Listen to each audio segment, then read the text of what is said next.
ನಮಸ್ಕಾರ. ನಾನು ಭಾಗ್ಯರಾಜ್ ಶ್ರೀಶೈಲ್ ಸೊನ್ನದಂತ ಉತ್ತರ ಕರ್ನಾಟಕ ಹೋರಾಟ ಸಮಿತಿಯ ರಾಜ್ಯ ಸಂಘಟನಾ ಕಾರ್ಯದರ್ಶಿ. ಇವರು ಪ್ರದೀಪ್ ಜಾನ್ಕರ್ ಅಂತ ನಮ್ಮ ವಿಜಯಪುರ ಜಿಲ್ಲೆಯ ಉಪಾಧ್ಯಕ್ಷರು.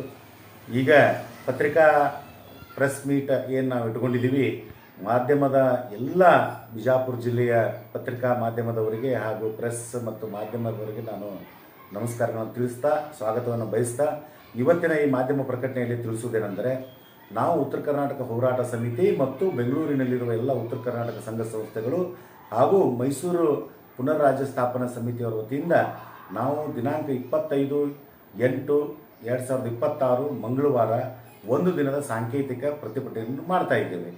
ಪ್ರತಿಭಟನೆ ಯಾಕೆ ಮಾಡ್ತಾ ಇದ್ದೇವಪ್ಪ ಅಂದರೆ, ನಮ್ಮ ಉತ್ತರ ಕರ್ನಾಟಕದಲ್ಲಿ ಸರ್ವಾಂಗೀಣ ಅಭಿವೃದ್ಧಿಗಾಗಿ ನಾವು ಈ ಪತ್ರಿಕಾಗೋಷ್ಠಿಯನ್ನು ಮಾಡ್ತಾ ಇದ್ದೀವಿ. ಸುಮಾರು 15 ಜಿಲ್ಲೆಗಳಲ್ಲಿ, ಸುಮಾರು ತಾಲೂಕುಗಳಲ್ಲಿ, ಎಲ್ಲ ಹಳ್ಳಿಗಳಲ್ಲಿ ತಿರುಗಾಡಿ 1276 ಪುಟಗಳ ಈ ವರದಿಯನ್ನು ನಾವು ರೆಡಿ ಮಾಡಿ ಮುಖ್ಯಮಂತ್ರಿಗೆ ಕೊಡಲು ನಾವು ಬಯಸಿದ್ದೇವೆ. ಆದ ಕಾರಣ ಆವಾಗ ಅಲ್ಲಿ ನಮ್ಮ ಸ್ವಾಮಿಗಳಾದಂಥ ದಿಂಗಾಲೇಶ್ವರ ಸ್ವಾಮಿಗಳ ಹಾಗೂ ಇನ್ನಿತರ ಸಮಾಜದ ಮುಖಂಡರು ಹಾಗೂ ನಮ್ಮ ಉತ್ತರ ಕರ್ನಾಟಕ ಭಾಗದ ರಾಜಕೀಯ ಪಕ್ಷದ ನಾಯಕರುಗಳು ಕೂಡ ನಮ್ಮ ಸಮೇತ ನಮ್ಮ ಬೆಂಬಲಕ್ಕೆ ನಿಂತಿದ್ದಾರೆ. ಹಾಗೆ ಈ ನಾನೇನು ಹೇಳೋದೇನಂತ, 1276 ಪುಟಗಳ ಈ ಪ್ರಸ್ತಾವನೆಯನ್ನು ಖುದ್ದಾಗಿ ಶ್ರೀ ಡಿ ಕೆ ಶಿವಕುಮಾರ್ ಅವರು ಮುಖ್ಯಮಂತ್ರಿಗಳು ಕರ್ನಾಟಕ ರಾಜ್ಯ ಇವರು ಬಂದು ತೆಗೆದುಕೋಬೇಕಂತ ಮನವಿ ಮಾಡ್ಕೊತಾ ಇದ್ದೀವಿ. ಯಾಕಂದರೆ ಈ ಮನವಿಯನ್ನು ತೆಗೆದುಕೊಳ್ಳಲು ಆಲ್ರೆಡಿ 3 ಜನ ಮಂತ್ರಿಗಳಿಗೆ ನೇಮಕ ಮಾಡಿದ್ದಾರೆ. 1 ಸಂತೋಷ್ ಲಾಡ್, 2 ರುದ್ರಪ್ಪ ಲಮಾಣಿ, 3 ರಿಜ್ವಾನ್ ಅರ್ಷದ್ ಅವರು ಬಂದು ನಮ್ಮ ಮನವಿಯನ್ನು ಸ್ವೀಕರಿಸಲಿದ್ದಾರೆ. ಹಾಗೂ ಇದಕ್ಕೆ ನಾವು ಯಾಕೆ ಈ ಮನವಿ ಮುಖ್ಯಮಂತ್ರಿಗಳಿಗೆ ಕೊಡಬೇಕಂತಂದರೆ, ಮುಖ್ಯಮಂತ್ರಿಗಳು ಎಲ್ಲನೂ ರಾಜ್ಯದಲ್ಲಿ ತಿರುಗಾಡಿ ಅವರು ಏನೇನು ಬರ ಪರಿಸ್ಥಿತಿ ಎಲ್ಲನೂ ಅವಲೋಕನ ಮಾಡಿದ್ದಾರೆ. ಉತ್ತರ ಕರ್ನಾಟಕ ಸಮಸ್ಯೆದ ಭಾಗದ ಸಮಸ್ಯೆ ಅವರಿಗೆ ಚೆನ್ನಾಗಿ ಗೊತ್ತಿದೆ ಅಂತ ನಾವು ಅರ್ಥ ಮಾಡ್ಕೊಂಡಿದ್ದೀವಿ. ಅದರಲ್ಲಿ ಮೊದಲನೇದಾಗಿ ನಮ್ಮ ಬೇಡಿಕೆಗಳು ಸಮಗ್ರ ಅಭಿವೃದ್ಧಿ ಆಗಬೇಕು, ನೀರಾವರಿ ಯೋಜನೆಗಳು ಆಗಬೇಕು, ಸಮಾನ ಪರಿಹಾರ ಸಿಗಬೇಕು, ಶಿಕ್ಷಣ ಕ್ಷೇತ್ರದಲ್ಲಿ ಸುಧಾರಣೆ ಆಗಬೇಕು, ಉದ್ಯೋಗ ಸೃಷ್ಟಿ ಆಗಬೇಕು, ಇಂಡಸ್ಟ್ರಿಯಲ್ ಏರಿಯಾ ಬರಬೇಕು, ಹಾಗೂ ರಸ್ತೆ ಮತ್ತು ಕೆರೆ ಅಭಿವೃದ್ಧಿ ಆಗಬೇಕು.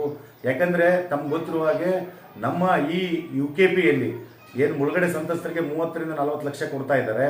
ಅದೇ ಬಿಡದಿ ಕ್ಷೇತ್ರದಲ್ಲಿ ದಕ್ಷಿಣ ಭಾಗದಲ್ಲಿ 2ರಿಂದ 3 ಕೋಟಿ ರೂಪಾಯಿ ಹಣವನ್ನು ಭೂಮಿಗೆ ಕೊಡ್ತಾ ಇದ್ದಾರೆ.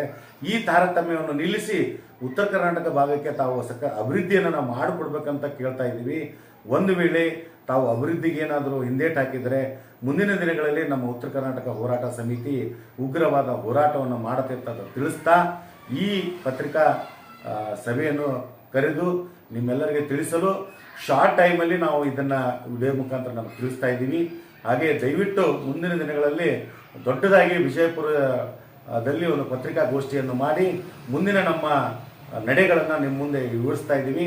ಅದಕ್ಕೆ ನಾನೊಂದು ಮಾಧ್ಯಮ ಮಿತ್ರರಲ್ಲಿ ವಿನಂತಿ ಮಾಡ್ಕೊಳ್ಳೋದೇನಂತಂದರೆ, ಉತ್ತರ ಕರ್ನಾಟಕದ ಜನಯುತ ನ್ಯಾಯ ಹಕ್ಕುಗಳಿಗಾಗಿ ನಡೆಯುತ್ತಿರುವ ಈ ಹೋರಾಟಕ್ಕೆ ತಮ್ಮ ಬೆಂಬಲವನ್ನು ಸೂಕ್ತವಾಗಿ ಕೊಟ್ಟು ತಮ್ಮ ಮೀಡಿಯಾಗಳಲ್ಲಿ ಇದನ್ನು ಹೆಚ್ಚು ಪ್ರಸ್ತುತಪಡಿಸಬೇಕಂತ ತಮ್ಮಲ್ಲಿ ಈ ಮನವಿ ಮೂಲಕ ತಮ್ಮಲ್ಲಿ ವಿನಂತಿಯನ್ನು ಮಾಡ್ಕೊತಾ ಇದ್ದೀನಿ.